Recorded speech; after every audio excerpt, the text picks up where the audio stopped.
There's a few windows over there. If she wants sun and fresh air, she can just stick her head out the window. I can see that he's thought about this for a long time, Alex remarks dryly. I hum my agreement to her statement. What about her mate? How is she going to find them if she's always in her room? Her mate will find her when the time is right, but until then, she needs to stay here where I can protect her. I stare at his face for a long time, trying to see what he's thinking. His eyes look so far away, even though he's only standing a few feet away from me. I walk over to him, but he doesn't show signs that he realizes that I'm here. Ryder, you can't protect her from everything, I say softly while placing my hand on his shoulder. When you first told me you were pregnant with Zach, it got me thinking. I was really excited to be having a son, but ever since I met you, I've wanted a daughter. I want her to be just like you, but I don't want her to have to go through the things you went through. I want to protect her like I should have protected you. I never want her to be hurt, especially if I have the power to stop it from happening. Ryder, she will be okay, all right? Everyone will protect her with their lives, okay? We can't keep her from experiencing her life. She's going to need to learn and experience things on her own. You don't have to abandon her, but you can't always hold her hand. Ryder lets out a frustrated sigh, but he seems to understand what I'm saying. All right, I guess she can be allowed to go outside once a week. I punch him on the shoulder, which causes him to chuckle and pull me closer. He places a swift kiss on my lips before placing his lips on my forehead. If you try to keep her locked up in her room, there will be severe punishment, I say sternly.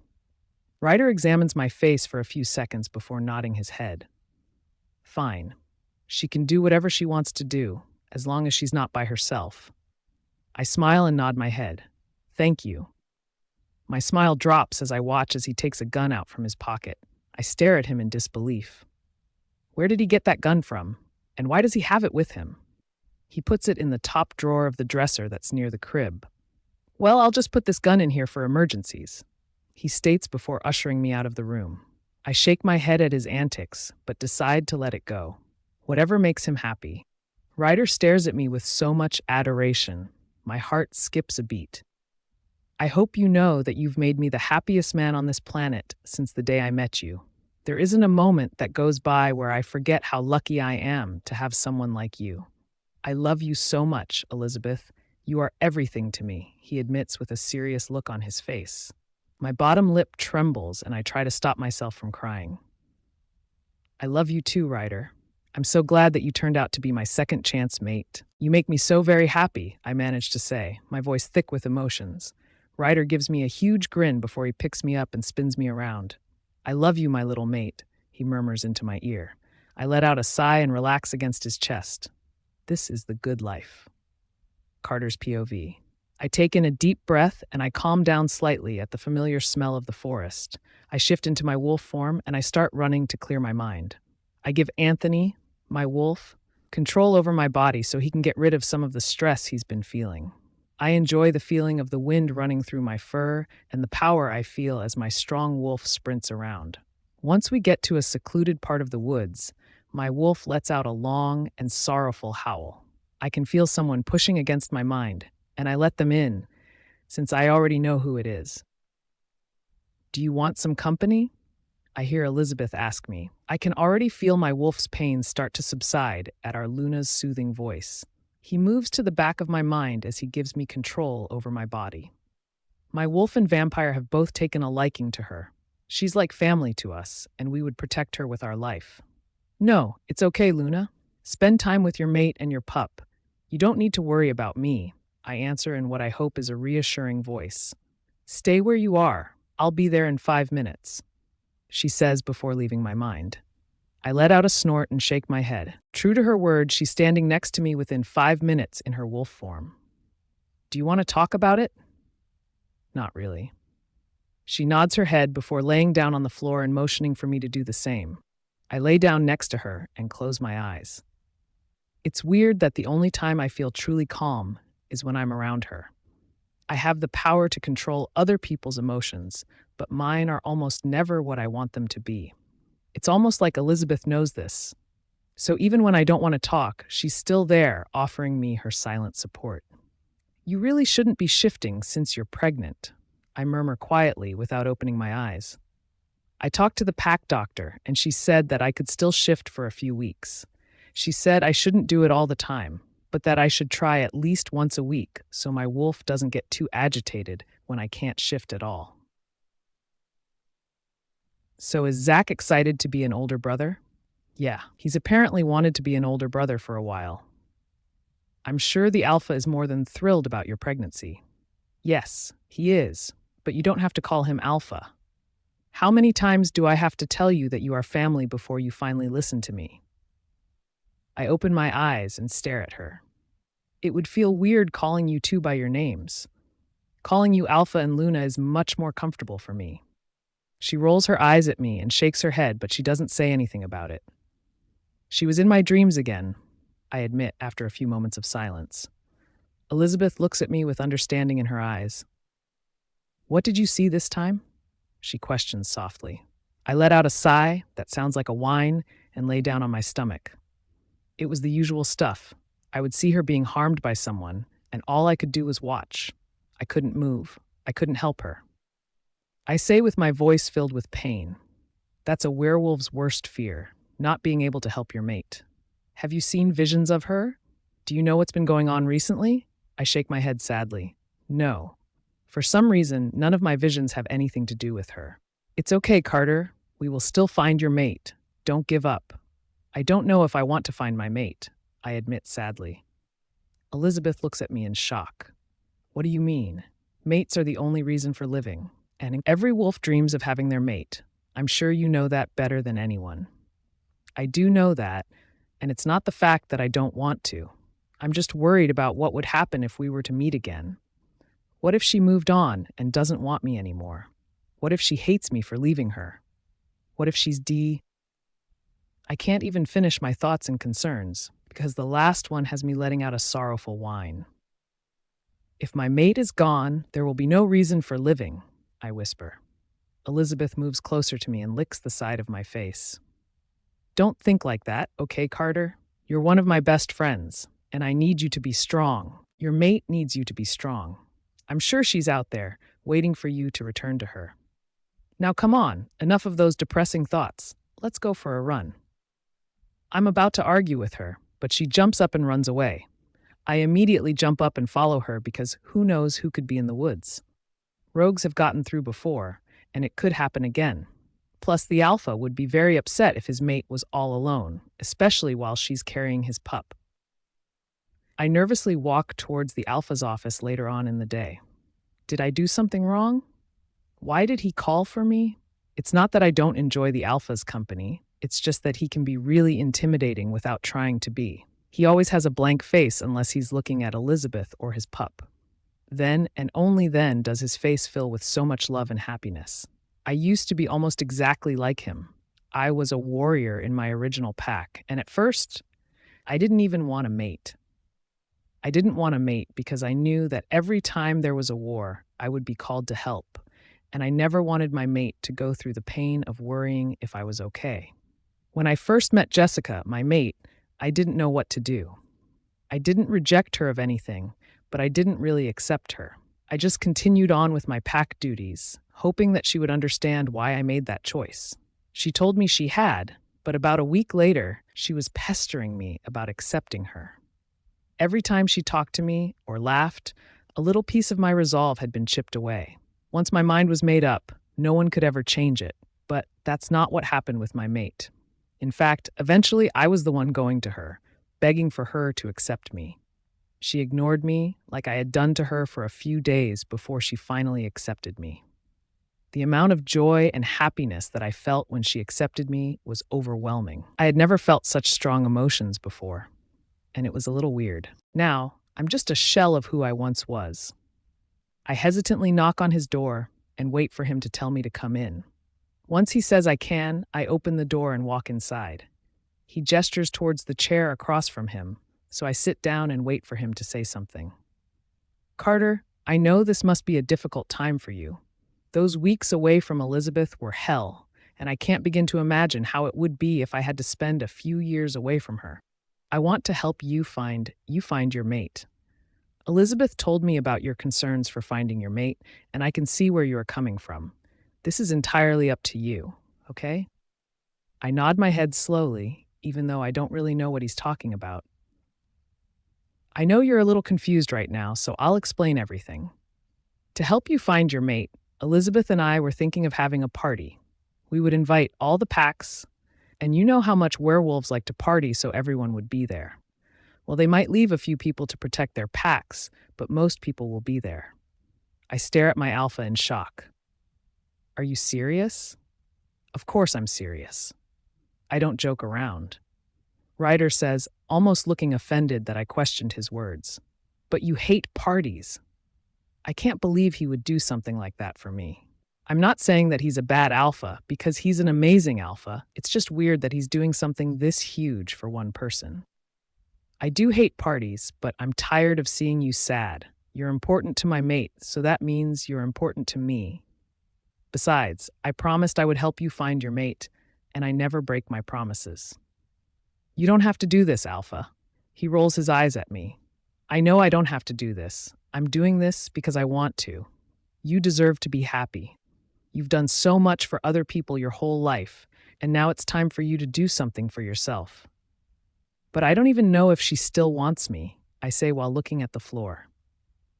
She's your mate. She will always want you. You still feel some connection with her, right? Yeah, I can still feel our connection. I just wish I could mind link her or use the connection to find her. Since you can still feel the connection, that means that she's still alive. He's right. Even though I can't communicate with her, I can still feel our connection. It's not as strong as it was before, but at least it's still there. I'm actually surprised it hasn't vanished completely, but I'm not going to complain.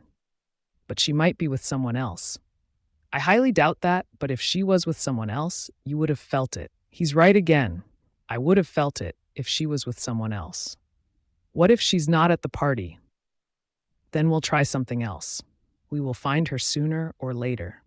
Hopefully sooner rather than later.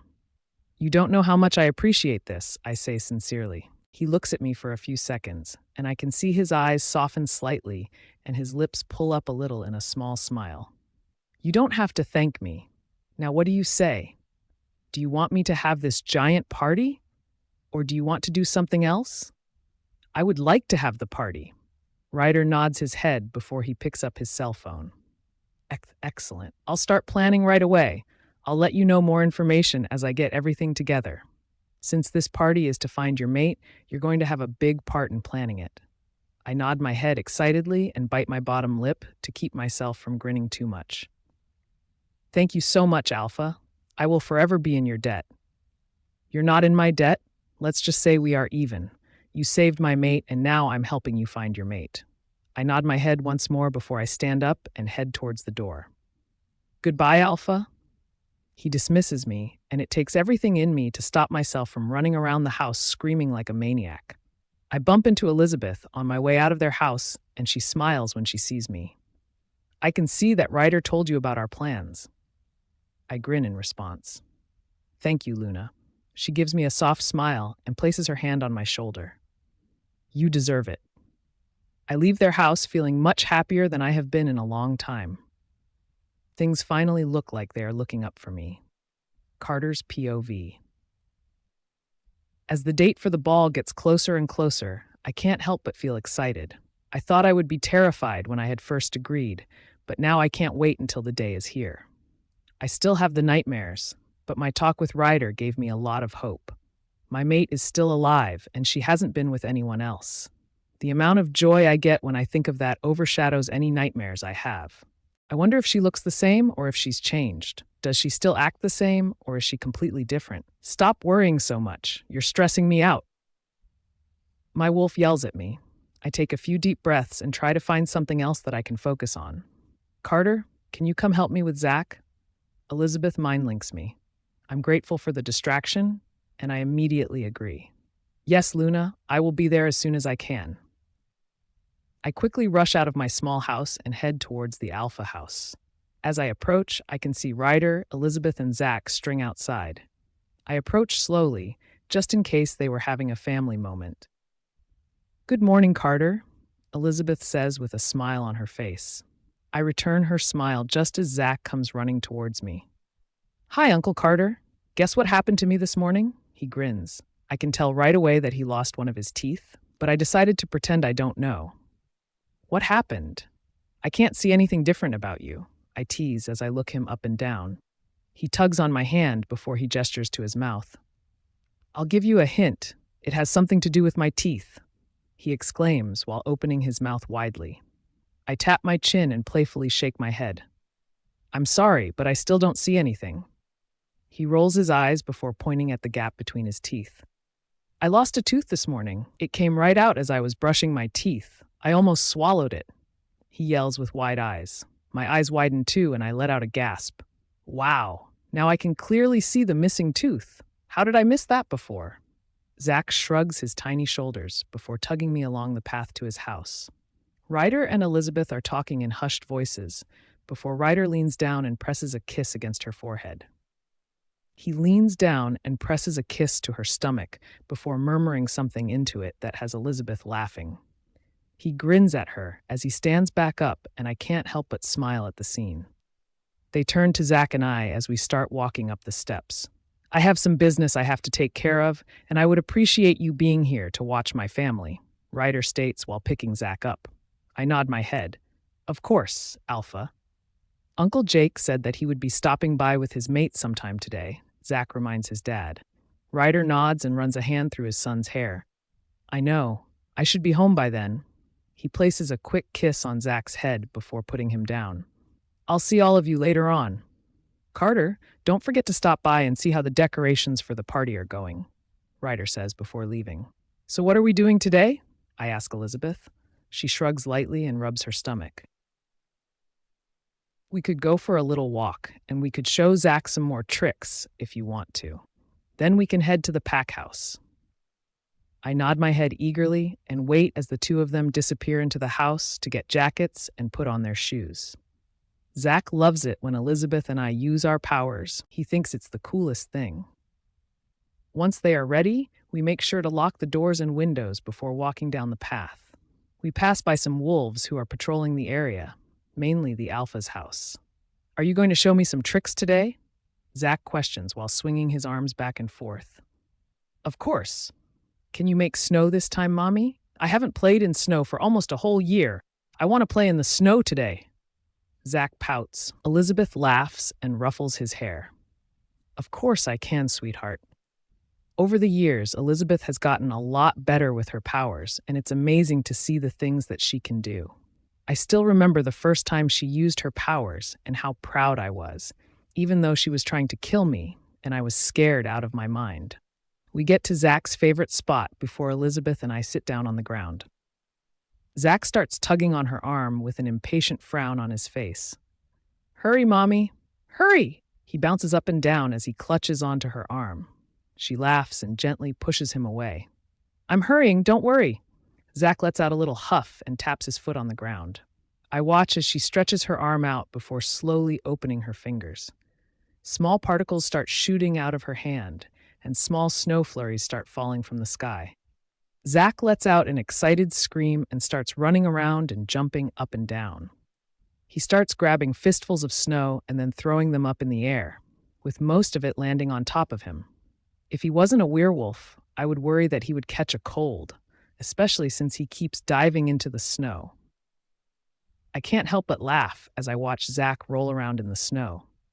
He starts making snow angles with a grin on his face. "Guys, look over here. Look at what I can do. I can make snow angels," he yells.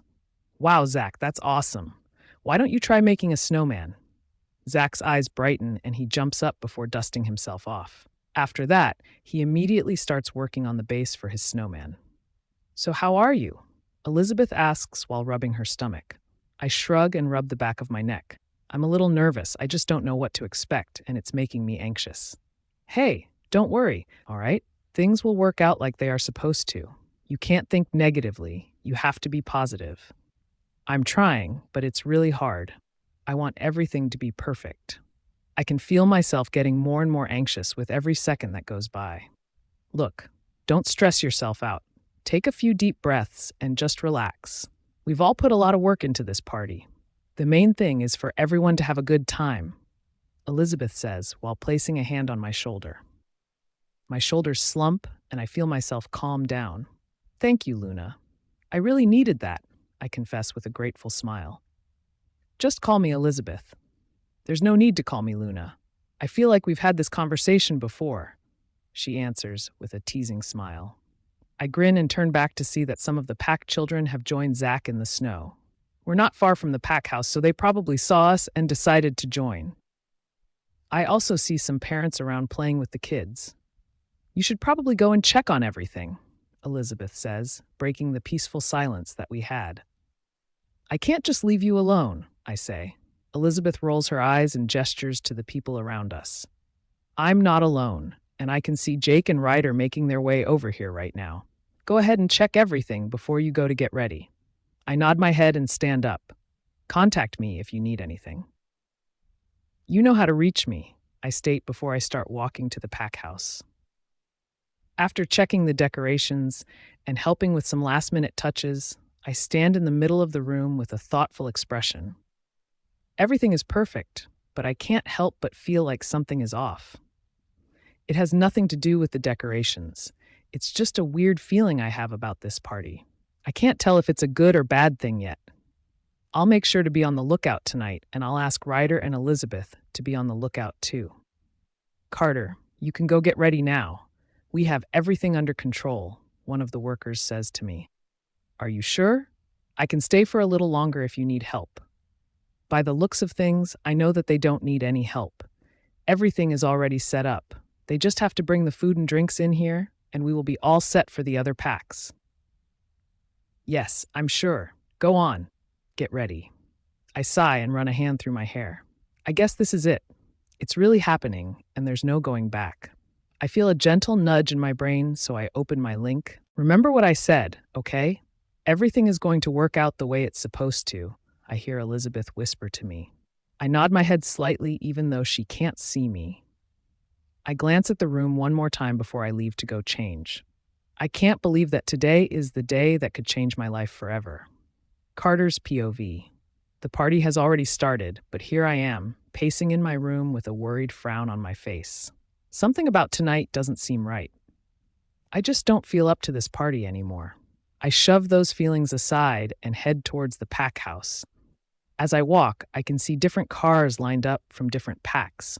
I can see a lot of werewolves around the house, but the one person that I wish to see isn't here. I continue walking, hoping that she will be somewhere around here. I walk into the room, and I'm glad that everyone was too busy to notice my arrival. I take in a deep breath, hoping to smell my mate's sweet scent, but I can't smell anything. I try to keep the disappointment off my face as I make eye contact with Elizabeth. She gives me an encouraging smile before turning back to her conversation with Emily. I walk around, trying to see if I can find me mate, but I get more and more restless as more time passes by. She's not here. I haven't felt the pull at all. I would have felt it by now if she was here. I growl lowly before I walk towards the food. Maybe I can eat my sorrows away. I shove some of the crackers in my mouth before I swallow them. I glance around the room with a bored expression. A flash of red hair catches my attention as a woman walks by me. Her scent is familiar, but it's different at the same time. I have the strange urge to follow her. Something about her is pulling me towards her, but I don't understand why, since I know she's not my mate. Something about her is so familiar, though. Deciding to take a risk and throw caution to the wind, I maneuver my way through the crowd and follow her outside. She doesn't stop or turn around, so I'm not sure if I'm supposed to be following her. I was hoping you would follow me out here, the woman says. I take a few steps forward and try to figure out why I feel a connection to this woman. I feel like I know her, but I can't remember who she is. Who are you? I ask with a frown. Who am I? You don't remember me, Carter? That's such a shame, seeing as we used to be best friends, the woman replies as she turns around. It takes a minute for me to realize who she is. She looks just like she did before, but now she looks a little older. My eyebrows furrow in confusion. Emma? I question in disbelief. She gives me a small smile and a nod. Her eyes water slightly, and I quickly walk up to her and hug her. It's so good to see you. We were all so worried that you had been killed since you haven't returned home in so long, she whispers. I pull away from her and give her a sad smile. I'm sorry for worrying everyone, but I had some things to take care of and I couldn't leave until I was finished. I know. We all understood, but that didn't make it any easier. How is everyone? My thoughts drift towards my childhood friends Paul and Steve. Our parents were friends, so we all grew up together. Growing up, Paul and I didn't get along. We always used to compete for everything, but then during a rogue attack, he saved my life, and since then, we've been best friends. Madison is one of Jessica and Emma's friends. Emma and Jessica grew up together with Paul, Steve, and I, but Madison moved to our pack during high school. Paul, Steve, and Madison are doing fine. We've all found our mates. Paul has a son and a daughter who are 5 and 3. Steve has a daughter who is 7. Madison has twins who are 6. And I have a little boy who is turning 2 in a few weeks. I'm happy to hear that my friends found their mates, but I'm more concerned about what my mate has been up to. I'm a little disappointed that she's not here, but at least I know I will see her soon. How is Jessica? I ask softly. Emma bites her bottom lip and I feel dread settle within my stomach. Jessica is fine. She's just not here right now. Where is she? Why isn't she here? Emma looks away from me and I notice the sad expression on her face. She's at home resting. What do you mean? What happened to her? Nothing has happened to her. Well, at least not physically. I growl in frustration and grab her by her shoulders. Stop speaking in riddles and tell me what's happened. Emma winces before she answers my question. After you left, Jessica slipped into a depression. Everyone tried to help her, but nothing worked. As more and more time slipped by, she became more and more withdrawn. Recently, she's been doing a little better, but there are days when she doesn't want to get out of bed. I feel like such a terrible mate. All of this is my fault. I know that I did what I had to do, but I should have tried harder to find ways to communicate with everyone. I let go of Emma and turn away from her so she won't see the pain on my face. Don't worry, Carter, she's in good hands. We have all been watching her. She loves playing with the kids and she still loves baking things. She's probably surrounded right now by everyone. If everyone is with her, then why are you here? Jessica and Emma have always been inseparable. It was always weird seeing one without the other. It used to annoy me because all I wanted to do was spend some time alone with my mate, but I got over it because I knew that they had been through a lot together. You remember Alpha Tyler's younger brother, Ben, right? I nod my head and she grins. He is my mate. Ben is here and he didn't want me to stay home while he was here, she replies with a happy sigh. I will be going back with you when you leave. I say without thinking. I know I have duties to this pack, but I also have duties to my mate. My mate has to come first, and I'm sure Ryder and Elizabeth will understand that. If Jessica wants to move here, then I will come back. But if she wants to stay there, then I will stay with her. I figured you would be. I already asked my mate if we could leave as soon as possible since I know that you want to get back to Jessica. Thank you. I can't even describe the relief that I feel, knowing that I have one less thing to worry about. Don't even mention it. So what have you been up to recently? I've heard some stories, but now I want to hear the facts. You might want to sit down for this. It will take a while, I say while pointing to a nearby bench. Emma nods her head and walks over to the bench before sitting down. I start pacing back and forth as my memories from the last few months come rushing into my head. The first thing that happened when I left was, "Are you sure you're okay with me leaving? I'm tied to this pack, and it's not right for me to leave." Elizabeth rolls her eyes and gives me an amused smile. "You're leaving so you can go get your mate back. If you happen to come back, great. If you don't come back, that's still okay." I feel like a broken record saying this, but I'll say it one more time. You've done so much for this pack, me specifically, and you deserve to be happy. Go find your mate. All I'm asking is for you to stay in touch and let me know how things are going, okay? I nod my head and give her a brief hug. Thank you, Elizabeth. I will make sure to keep in touch. You finally called me by my first name? Next time, just call me Liz. She grins and walks away from me just as Emma, her mate, and Alpha Tyler appear. Are you ready? Emma asks while examining my face. I nod my head and we all pile into one car while the rest of the pack members get into several. I lean back into my seat and let out a sigh. Only a few more hours until I see my mate. This is her room. Go on in, Emma states with an encouraging smile. I take in a deep breath and I can feel my wolf stirring as we inhale our mate's scent. I waste no time before opening the door. I look around the slightly messy room before my eyes fall on the bed. I see a figure laying on the bed and my heartbeat speeds up. Our eyes lock, and it feels like the time we spend apart was merely minutes instead of years. We rush towards each other, and when she reaches me, she collapses in my arms. I let out a breath I didn't know I was holding, and I fall to my knees in front of her bed. She sobs into my chest, and I run my hands through her soft hair. Everything's going to be all right now. I've got you. Don't worry. I'll never leave you again. Carter's POV. 1.5 years later. So how is everything going over there? How's your mate and your new pup? Elizabeth asks me. I still can't believe that it's been over a year since everything happened. I decided on staying here and not going back to the Blood Falls pack for the time being. I needed to make sure my mate got healthy again before I decided on moving back there. It wasn't an easy task. The first few months were very difficult, and I wasn't sure if she was going to make it at times. Thankfully, she's gotten a lot better and is finally stable again. At first, I thought she was going to be mad at me, but she wasn't.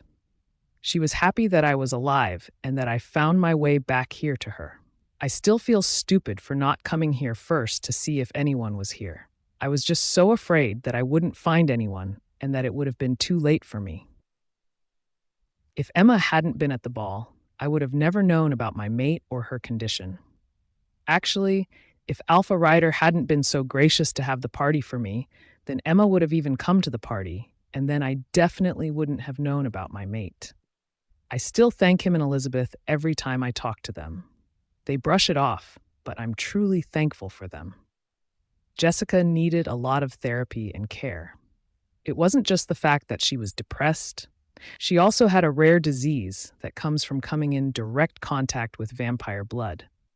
It wouldn't affect me since I'm a hybrid, but for a werewolf like her, it is deadly. Most vampires have poisonous blood that would kill any other creature.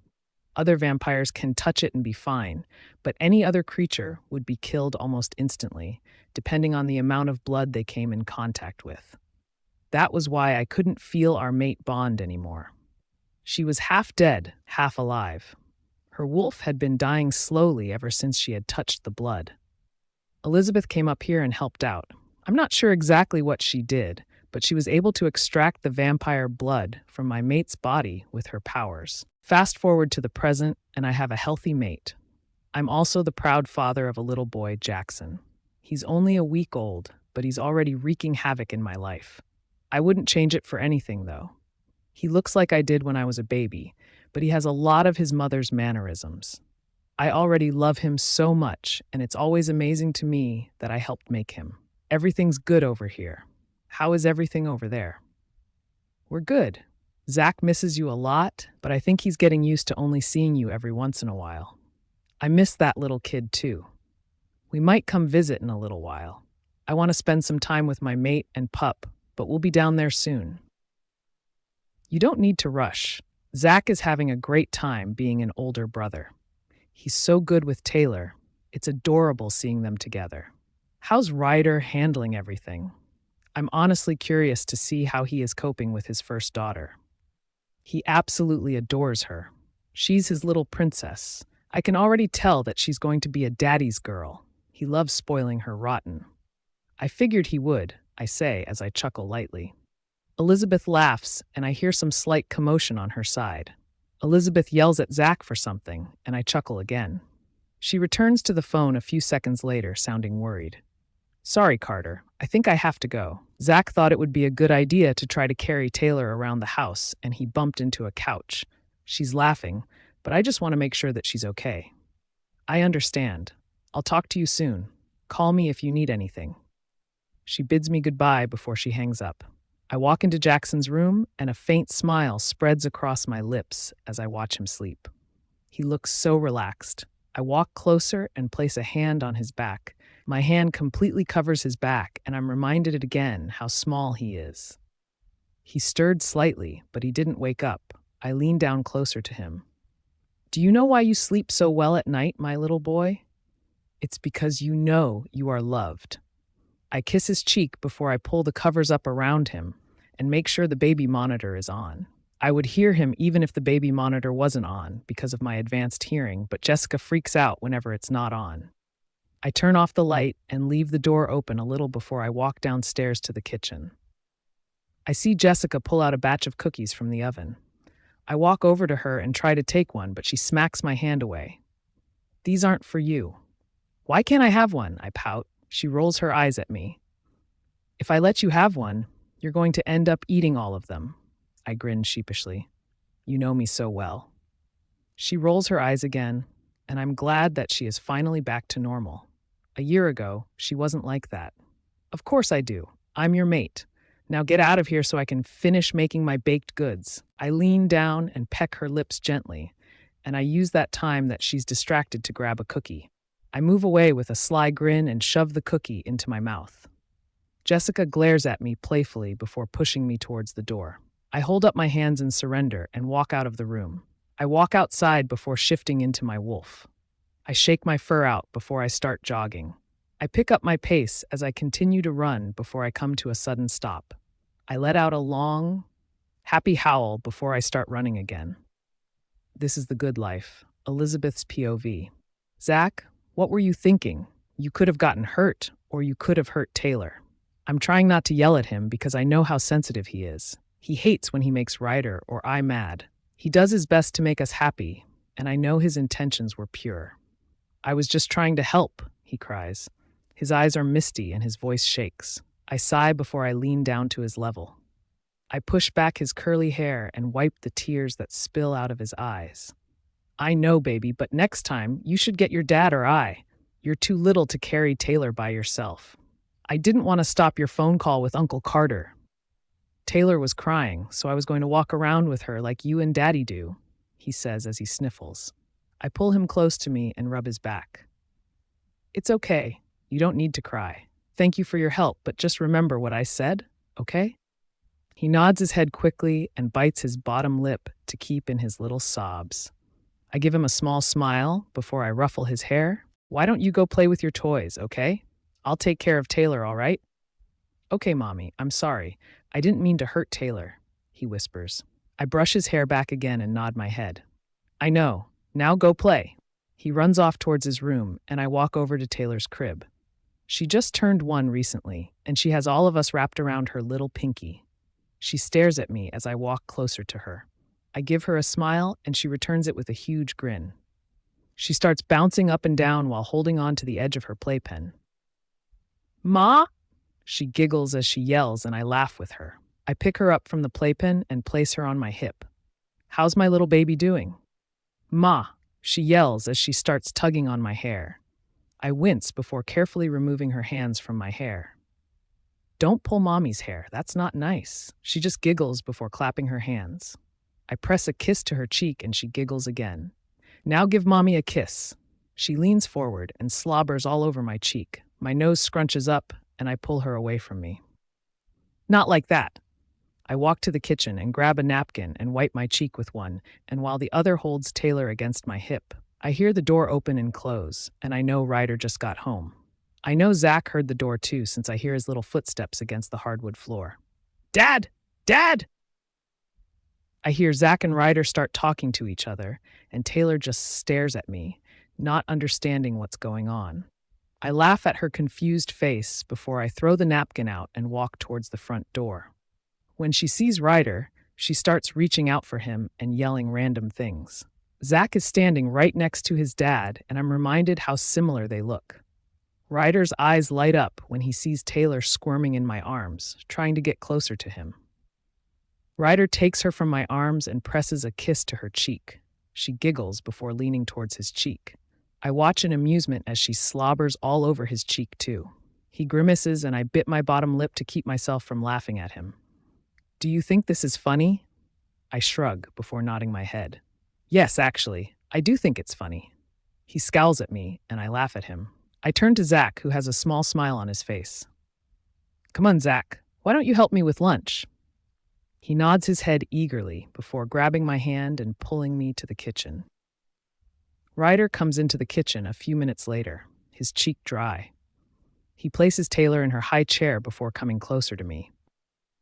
I got a greeting from both of my children, but none from my mate. I think there's something wrong with that. Did you really think I was going to kiss you when your cheek was dripping with saliva? I ask with an arched eyebrow. He shrugs before pushing me against the sink. Well, there's nothing on my cheek now, he says as he puckers his lips. I glance behind him at a giggling Taylor and Zach, who is making funny faces at her. Ryder, there are children in this room, I murmur. He leans in even closer while staring at my lips. Don't worry, I'll keep this kiss G-rated for the young ones. He winks before leaning down and kissing my lips. Mom. Dad, what are you doing? I look away for 2 seconds, and then I turn back and see this. I can't let you out of my sight for even a second, Zach says with a smirk on his face. My face turns bright red and I hide it in Ryder's chest. Ryder laughs before pressing a kiss on the top of my head. Sorry, son. It won't happen again. It better not, Zach mumbles. I can't believe how much my life has changed in the past few years. I never would have imagined that I would be here, surrounded by so much love, but here I am.